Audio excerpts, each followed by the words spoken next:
Good morning.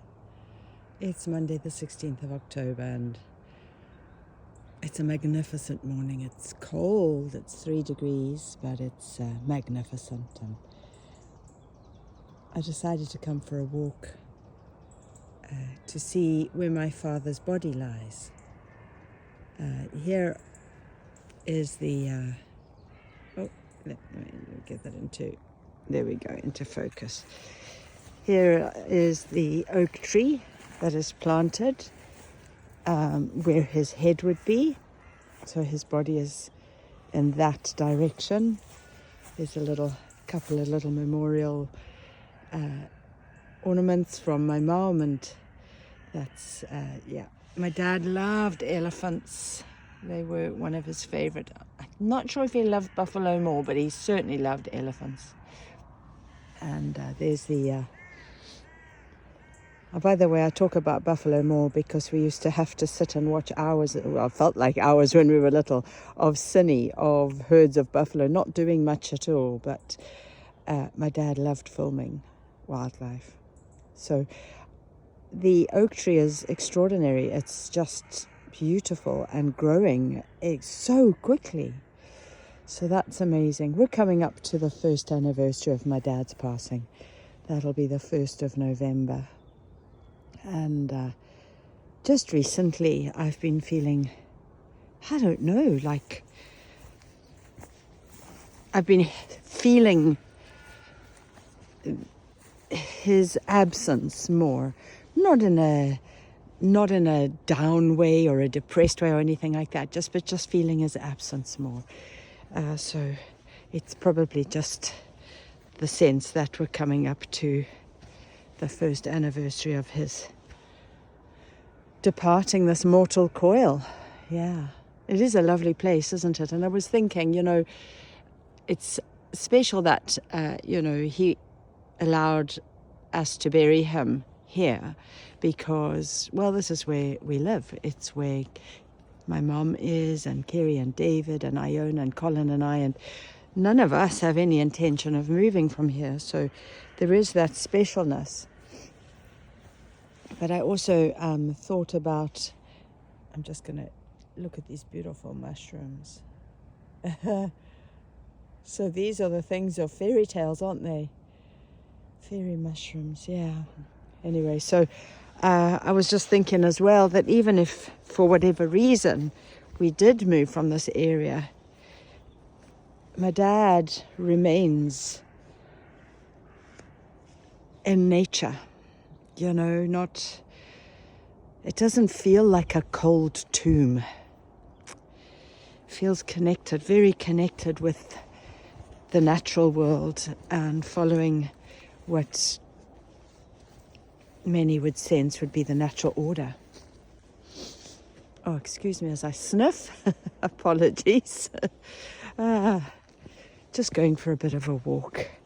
It is, as I say, cold, and it is magnificent with the sunshine coming up. And I was just listening there as I was standing looking at the oak tree and what have you. I heard all these shots being fired on the bay, and those are the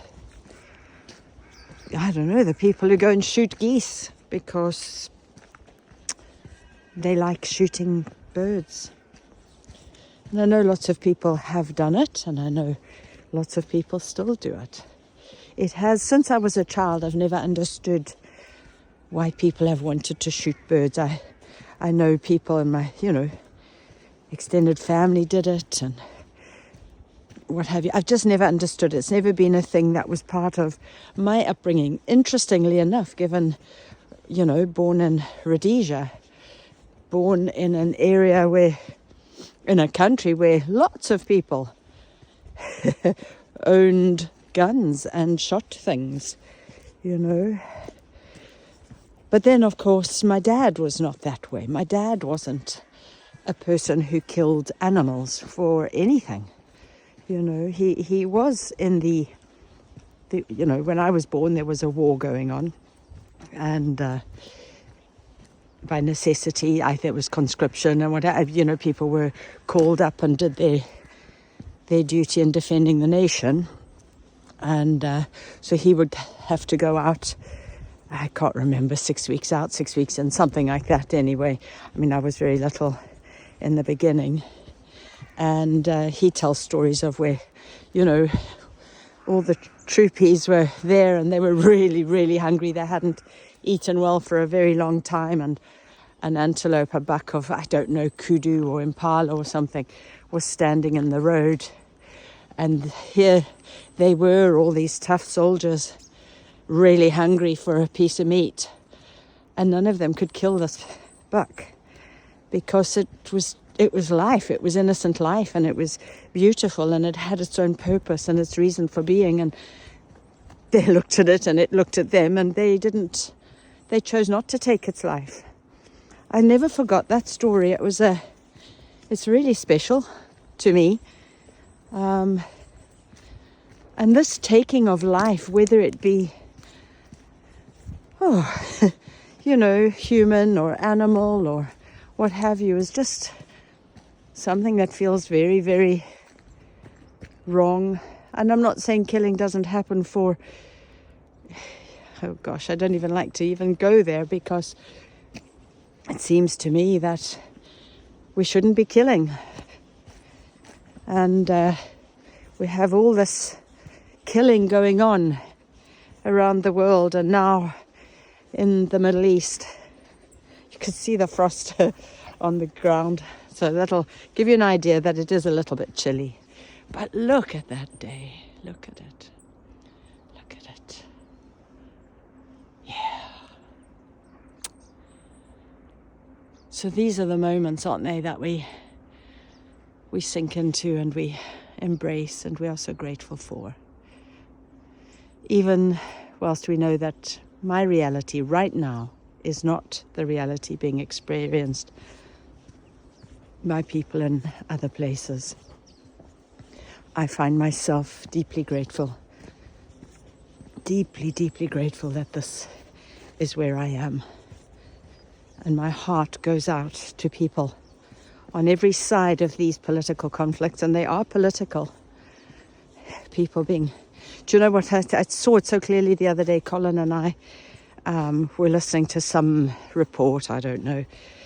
And I said, you know, it's just the red ants and the black ants in a jar. And the jar's being shaken by somebody else. And the red ants and the black ants are now fighting each other because they're stuck in the jar.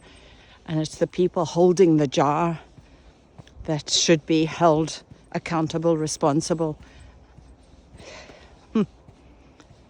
If only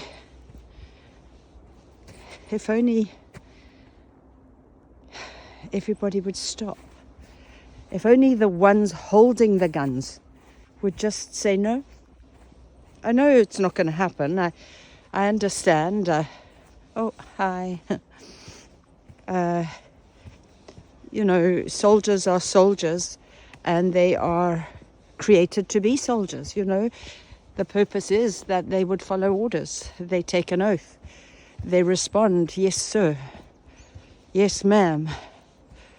And they do, you know. But wouldn't it be amazing if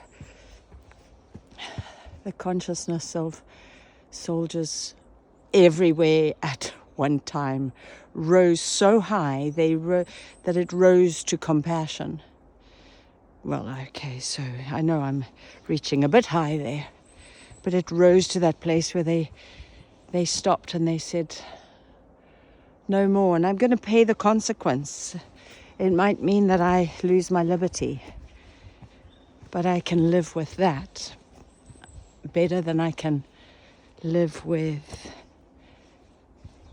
the opposite.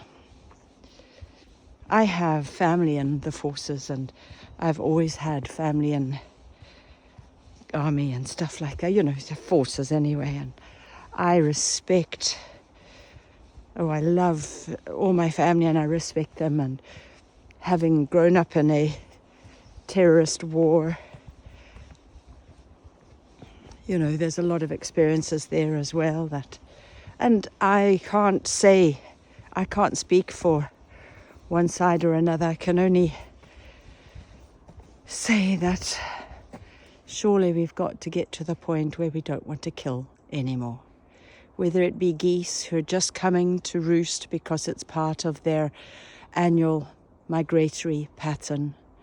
It's part of what they have instinct to do, and they cannot not do it.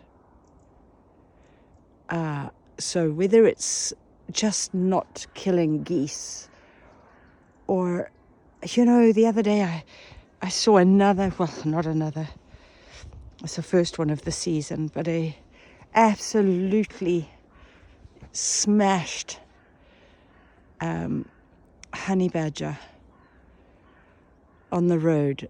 And I thought, you know, I've never seen a badger alive. The only badgers I've ever seen are lying on the road dead.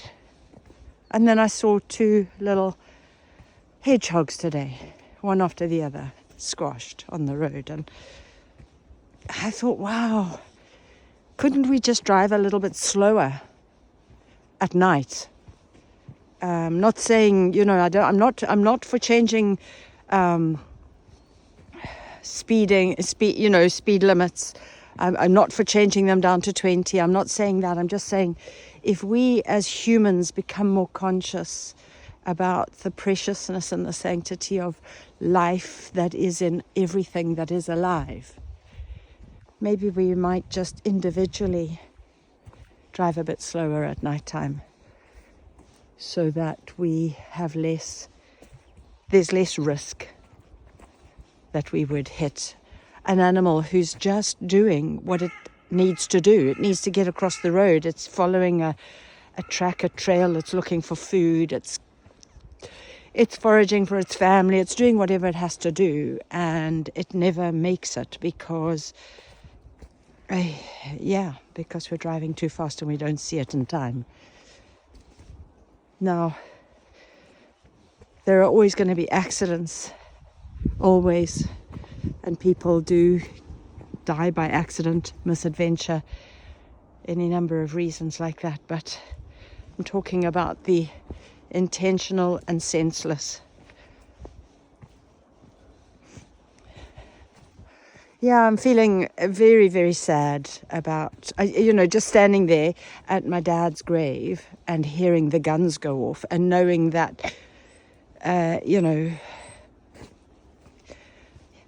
you can see that people going to kill, people going to hate, haters going to hate, and hunters going to hunt, and what have you. And I'm hoping that one day we'll, as more of a collective humanity, just decide to say enough's enough. No more killing.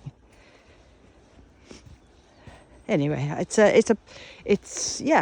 idealistic, it's romantic, it's hopeful.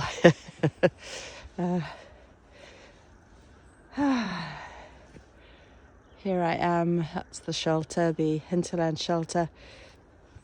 It's a place where all sorts of amazing things can take place. Been here for celebrations, been here for gatherings, just social gatherings, and been here for funerals. Yeah, it's just a lovely space in the woodland. And there's the green burial site just beyond.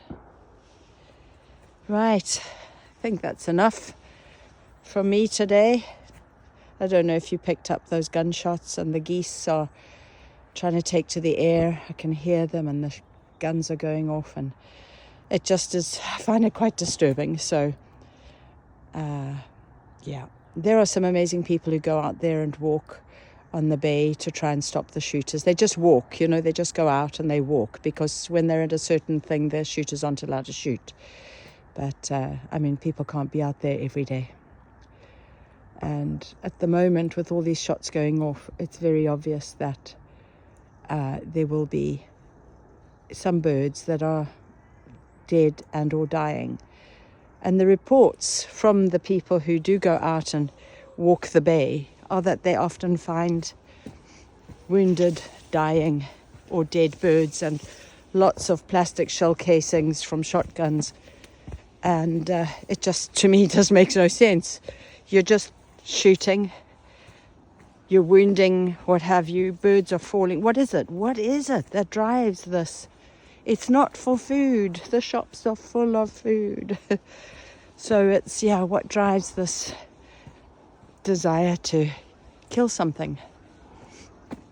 It's particularly something that poses absolutely no harm whatsoever. It's just living. It just has its purpose and it's following its instinct. And it's extraordinary that these birds travel as far as they do. And they do it every year. Ah, well. Thanks for being on this wee walk with me. It's been a little bit of a sad walk, I think. But it is, we probably do need to deal with these things in our own hearts and heads and think about why we do things. Or, I don't know. I don't know who listens to my messages. These walks, not my messages, these walks and talks. Some people listen, some people don't listen all the way through. Some people, and I mean, it's not for anybody. It's just so that I suppose I can share the ramblings of my mind. It clears it all out, actually. Otherwise the stuff sits in the head and can make the heart sick. So, it clears it all out. Gets me out in nature. Hopefully gets you enjoying the beauty of where we live, along with myself. It is lovely, isn't it?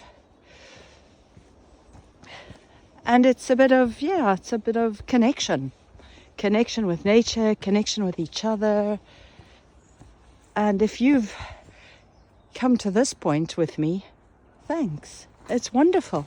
Please do comment. Please do let me know if you have journeyed this far. And I really appreciate anybody who, all comments and likes and hearts and what have you. It's lovely to know that we are connected across time and space and distance. Right, I'm going to say goodbye and extending love and hope.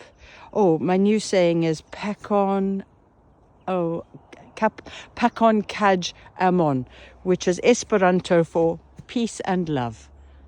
So that's what I offer from me to you. Bye until next time. Bye bye.